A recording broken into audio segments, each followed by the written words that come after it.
All right, let's bring up our next guest, shall we? Hey, buddy, how you doing? I'm great. How are you? I'm great, man. Well, I could be better. When I was talking earlier, and I'm only just gonna yammer while I'm trying to type your name in, about how things were sucking for a moment. I'm taking the travel trailer over to my son's because we're storing it behind his shop. Yeah. And I'm gonna curse, but I get there and I get a fucking flat tire. Can you believe it? Fucking flat tire. I've had the thing out twice. I've already gone almost 1,000 miles with it, according to my truck. Not only that, but my check engine light's on. God, when it rains, it pours. You ain't shitting. Jeez, man. Jeez. I just had a bunch of work done on my car, and I was 2 months late behind on getting my inspection sticker. Oh, I needed work done. That sucks. You guys still have inspections? Oh yeah. Oh man, I remember those days. It's not like the old days. The old days, if you knew somebody that owned a garage, just call him and be like, "Hey man, I need a sticker." Yeah. And he would come by your house and be like, "Hey, give you the sticker. You give him $30. The next morning, you slap it on your windshield, and you go to work, right?" Yep. Now every place that's a garage that does inspections has cameras in them from the DMV that record everything. Yeah. Yeah. No one pulling that stunt where like you pull in your old pickup truck and then you have your buddy back his brand new car up and they stick the rod in the tailpipe of the new car to get the emissions for you. Yeah, can't do that either. It's weird. No. Oh man. Yeah, strange. Well, I feel for you. I'm so glad we don't have them here. Hope we never bring them back because we did have them years ago. So glad. Well, I got my car fixed. I got the inspection sticker, and then 2 days after I got it, my wheel almost fell off my car while I was driving on the highway. The guys who fixed my car did a tire rotation. Yeah. Didn't torque down one of the wheels good. Oh. I went back and I could hand tighten them. When I went to tighten the second one, it's the whole lug. Yeah, snapped off in my hand. So, oh man. Right now I'm running on 4. I just got to go buy that post, bang out the other one, and put it in. Yeah. You should be all right on 4 though for a little while. Well, that's it. So I'm hanging with that. But now I got some kind of a shimmer in my car. I don't know what's going on. I had all the tires checked. They're all weighed properly. They checked out my suspension. They said that the full legs isn't affecting it. Something's wrong though. Yeah. And then my starter blew last night. So. Oh Jesus! It does, man. It rains, it pours. In the middle of all that shit, I got a sticker. Good to go. You got to get one every year? Every year, yeah. Oh, yeah. Well, something about that shimmy you have in your car. I had that same thing in a Jeep XJ, which is the older Cherokee. Mm-hmm. And my tires and wheels balanced out perfectly. But the moment I got new tires, it went away. Oh, isn't that special? Yeah. That's special. Yeah. And here's the thing. In a solid axle front end, built the way the Jeeps and some of the old Fords and Chevy trucks, the solid axle front 4-wheel drive trucks are built, you'll get what's called a death wobble. And it is the most horrendous thing to happen in your vehicle outside of an accident that can happen. You'll get around 45 to 55 miles an hour. Yep. And the thing will shake like it's going to come apart. Yep. And it feels like the bolts are just loosened underneath your ass. Oh, the whole thing. And I replaced the track bar. I did everything because that is one of the causes of it. If you've got, worn bearings or bushings, that didn't take care of it. And the tires were virtually new. And finally I thought, well, I want bigger tires anyway. I'm going to try that. And I went and bought new tires. Totally went away. Some bitch. Yeah. It's even crazier that you also call it the death wobble. Well, I dealt with that in my old pickup truck, and it was the death wobble. Yeah, and it's not my term. I mean, it's a term well known by 4x4s. Yeah, absolutely. That truck was given to me by a friend of my father's. He gave me the truck as my first vehicle. Uh-huh. And it was it had big tires on it. It was a nice looking truck. It was a beat up old brown Ford F-150 pickup or whatever it was. It was 1978, whatever that week. F-100. F100, but you could climb right inside the engine compartment and wrench on the engine. Oh, you yeah. could literally sit right inside of it. It's huge. I had one just like it, and it was brown as well. Same year. I love that truck. I did too. But I got the death wobble in it, and I didn't bring it far anyway. I didn't travel very far. I worked local. The truck was a piece of shit. Needed a ton of work, and I wasn't going to be able to pay for it. So the death wobble wasn't that bad. I wouldn't dare take it on the highway. That's how bad it was. But it passed inspection because I had a buddy of mine hook his car up, just like I was talking about. And then it had no reverse. So like when I would go to the local store, I would park up and I would push my wheels up a little bit onto the curb. So I looked like a complete asshole the way I parked. I was the guy with the big truck that didn't know how to park it back before all these assholes now. Nice. You know what I mean? Because there's a ton of them. You got a big truck and you can park it? I got all the respect in the world for you. You drive a big truck and you don't know what the fuck you're doing, you take up 6 spots? Suck it. Anyway, you could suck my seed. Anyway, oh right. Man, that's well played. They call that a callback, yeah. Anyway, I also wanted to announce when I get on, and I didn't get to, but I'll talk to that in a second. Sure. Yeah, the death wobble, and then it had no reverse, so I literally drove it, like I said, a little bit up. So I'd come out and I'd have to hammer it into reverse because a gear doesn't want to move when there's that much tension on the tires. So I'd I'd put the brake on the floor and I'd hammer it back, and then I'd let go and I'd slowly back up from the curb, slowly back up, and I'm like, do I got enough? And I'm trying to turn the wheel, and there's no power steering, that son of a bitch. I'm trying to turn it, and you just hope that you make enough clearance so that drive is now your friend. That's all. Yep. That's all. Yep.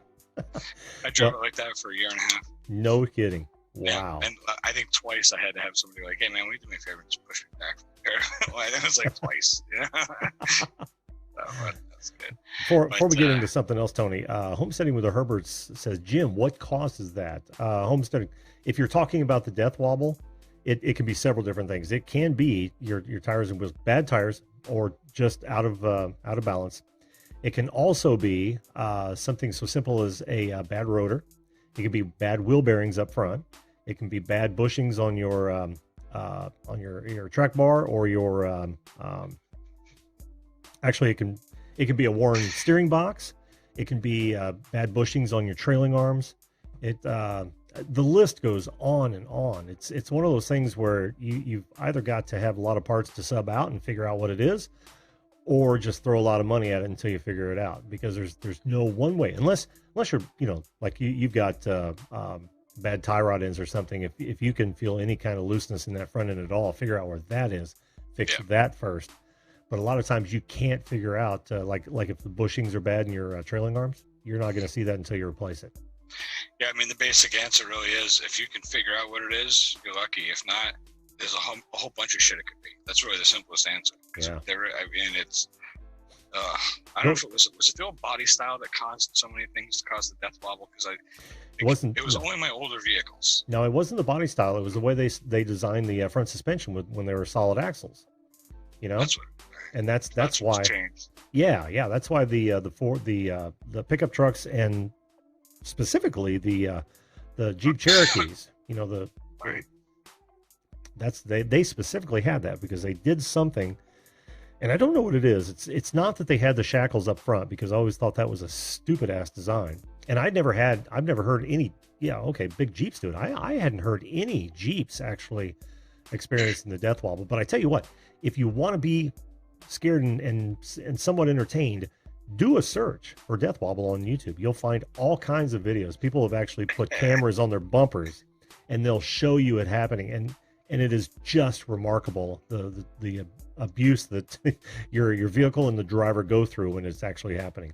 Now that you mentioned it, there's probably death wobble channels, like a whole channel dedicated to death wobble videos, right? I bet there are. I would have never thought of that. Yeah. I would have never thought. I just found a channel recently. I'm not going to say what it is, but I'll be doing an episode on it coming up in a little while. And it was a recommendation that I had gotten from one of the 100 times I asked, probably on Twitter, what category do you want to see the next video in, And this was a unique one, and I was like, oh man, this guy got me, Nope. Yeah. Found a slew of them, and I found a pretty kick-ass one. So, so yeah, there's a channel for everything, like we always say. Yeah. Yeah. Or a website, for sure. Oh, yeah. There's a website for that. There's a website for That's everything. right. If you want to see somebody sodomizing a goat with a piece of corn on the cob, there's probably a website for it. I'm just saying, it's everything. I'm thinking seed was enough. I don't know. Oh, did I go too far? I think we might have crossed the line there. I thought the kids went to bed. I didn't know. Sorry. They probably did. But the visual was enough. So I want to talk to you about some of my favorite TV shows. Oh, sure, dude. I'm not just going to tell you every TV show I've ever watched. Uh-huh. But who would do that? Oh, man. And I'm not going to tell you about a show that I watched and then tell you the entire storyline and plot of it either. Just who would do that? But I did notice that Not a Great Gamer had the wrong number to try to call in tonight, which was awesome. So that's when I thought I knew my spot was open, because I thought we had Jelly Bean and Gamer in the lobby, and I thought, man, I'm never getting on. Well, you beat out Not a Great Gamer. He's still in the lobby. Well, the number you have on your screen and the number in the description are different. Oh, you're kidding! I did a copy and paste. There's no way. The one in the description starts with 89 something, and then the one on your screen is 545656. Oh, the one on the screen's wrong. Yes. Oh. So Gamer was trying to hit the one on the screen, and we all grabbed that out of the description. My bad. Damn it. Awesome. And I do everything I can to make sure that doesn't happen. Jesus. He just left a very nice comment in regards to it.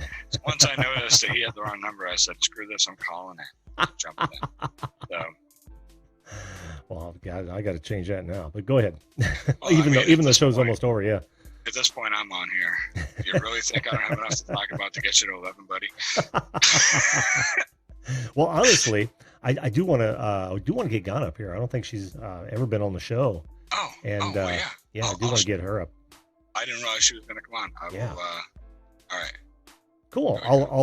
I'll talk to Not a Great Gamer real fast, and then I'm not real fast. Not a Great Gamer. I'll talk about anything you want to, bud. But I definitely gotta hang out, because I definitely want you to stay up here. All right. Well, thanks, man. I appreciate that, Tony. And do you still want to tell me about your television shows? Go ahead. A lot of them have been mentioned. Huh? Alf, Mr. Ed. I used to love the old What's My Line, and all the old TV shows, the game shows. I'd watch those on rerun. And then Seinfeld is probably my favorite show of all time. Mm-hmm. And then I don't know. There's a bunch of them, but I think one of my favorite shows I ever watched I thought it was a really, really cool show. I can't remember the name of it now, but I'll tell you in the chat as soon as I think of it, so you can get everybody else up here. It was one with Zachary Levi, and he was they programmed something in his brain. Chuck. It's called Chuck. Oh yeah. It was a great show. I remember that. And it's funny you say What's My Line, because I'll watch some of those on YouTube. I love them. Yeah, love them. They're cataloged somehow. And in case anybody's looking for something to watch, a show that my wife and I are currently watching that I'm really enjoying, because I don't watch a lot of TV anymore. She invited me to watch this. It's called Wentworth. It's on Netflix. Oh. Pretty awesome show about the inner workings of how the subculture of inside a prison works in a women's prison in Livingston. So pretty cool. Oh, okay. Yeah, and if you want to watch a drama about that, the first 2, maybe 3 seasons of Orange is the New Black is pretty interesting. Then it went weird. Yeah, no, my wife watches that. This is like a more tame version of that. Oh, is it? Pretty cool. Yeah, it's a pretty cool show. Cool. So, well, thanks, man. Hey, you're welcome. Thanks for having me on. No problem. What's up next? I'm going to bring up Not a Great Gamer. Oh, well, enjoy that sausage breath, son of a bitch. And I will talk to you later.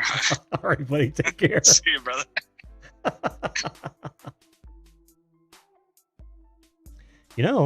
You too could be a guest on this show at any time. We're live every weeknight, 10 p.m. Eastern Standard Time. All you've got to do is hit that subscription button and ring that bell right now. Oh, and while you're at it, why not share this video? I'm sure my guests would appreciate it. Thanks again for watching, and we'll see you live.